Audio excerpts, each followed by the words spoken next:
আসসালামু আলাইকুম।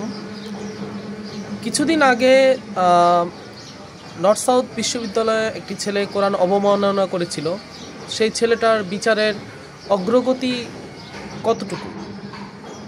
তারপর গত কয়েক মাস যাবৎ LGBTQ নিয়ে যে একটা ছেলে, সমকামী আর কি রূপান্তরকামী নারী শাহবাগের চত্বরে বসে যে আন্দোলন মানে বলা যায় অনশন করতে চেয়েছিল, তার বিচারের খবরটা কতটুকু? কোনো কি আছে, জানা আছে? সে আপডেটটা হয়তো আমাদের জানা নেই। গত কয়েক মাসে বিধর্মীরা ইসলামকে নিয়ে অবমাননা করে বা নাস্তিকরা অবমাননা করে ইসলাম রিলেটেড বা আমাদের মহানবী সাল্লাল্লাহু আলাইহি ওয়াসাল্লামের রিলেটেড যে কথাবার্তাগুলো বলেছিল, তাদের বিচারের কতটুকু হয়েছিল? হয়নি।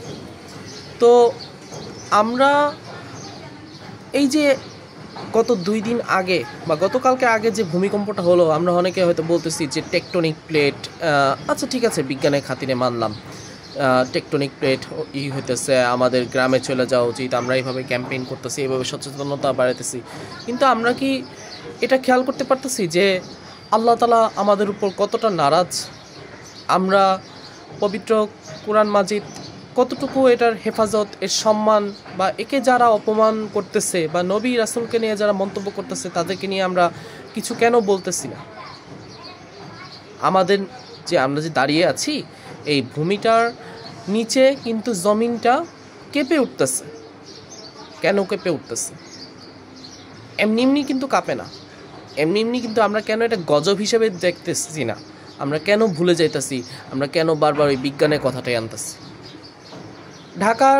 ঢাকার মধ্যে কত পতিতালয় আছে, আমাদের সরকারি লাইসেন্সকৃত আমাদের দেশে পতিতালয় আছে, দৌলতিয়া।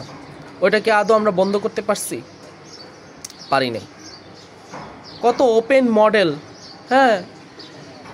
বিকিনি পরে বিশ্ব সুন্দরী ওই যে প্রতিযোগিতা যেতে চাইতেছে, বাংলাদেশকে প্রতিনিধিত্ব করতে চাইতেছে নগ্ন হয়ে, আমরা কি ওইটার কোনো প্রতিরোধ করছি? ভোট দেওয়ার চিন্তা করতেছি। আমরা আলেম ওলামাদের কতটুকু সম্মান দেই?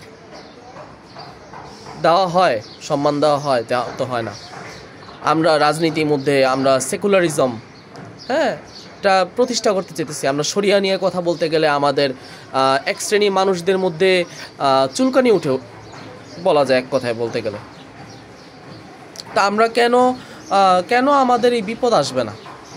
কেন আমাদের এই গজব আসবে না?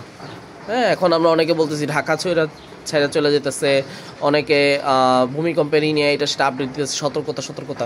কিন্তু এটা কি কেউ খেয়াল করতেছে যে মহান আল্লাহ তাআলা যখন দেখে যে একটা জমিনে অশ্লীলতা, তারপর হচ্ছে সুদ, ব্যভিচার, একই সাথে যখন ধর্মের কিতাব আল্লাহ রাসূলকে যখন অবমাননা করা হয়, তখন আল্লাহ তাআলা কি করেন? ওই জমিনে থাকা মানুষগুলোকে যারা তামাশা করে তাদেরকে কি করেন? আমরা যে দেখাও যে নীরব আছি, আমরা যে কিছু বলতেছি না, তখন কি করে? ওই জমিটা আল্লাহ তাআলার আদেশে তখন কি হয়? রাগান্বিত হয়ে যায়।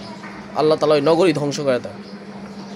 যদি এটা আসলে রিয়েলিটি চেক যদি জানতে চান, আরও যদি বিশ্লেষণ, আপনারা সূরা লূত পড়েন, দেখেন যে সমকামিতায় কিভাবে ইসলামকে অবমাননা করার কারণে কিভাবে একটা পুরো জাতিটাকে উনি জাস্ট ধ্বংস করে দিছে এক রাত্রের ব্যবধানে।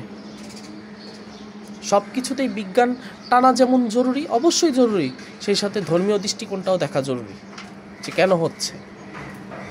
উনি মহান রব্বুল আলামিন আমাদেরকে কিন্তু বারবার সতর্ক করতেছেন যে আমাদের কিন্তু উচিত এই জায়গায় তওবা করা, এই জায়গায় সতর্ক থাকা, এবং আশপাশেও খেয়াল করা যে এখন থেকে কে ইসলামে অবমাননা করতেছে তাকে ধরে পাকড়াও করে হইলেও বলা যে এটা করো না, এটা খারাপ, এই জায়গায় কঠোর হওয়া।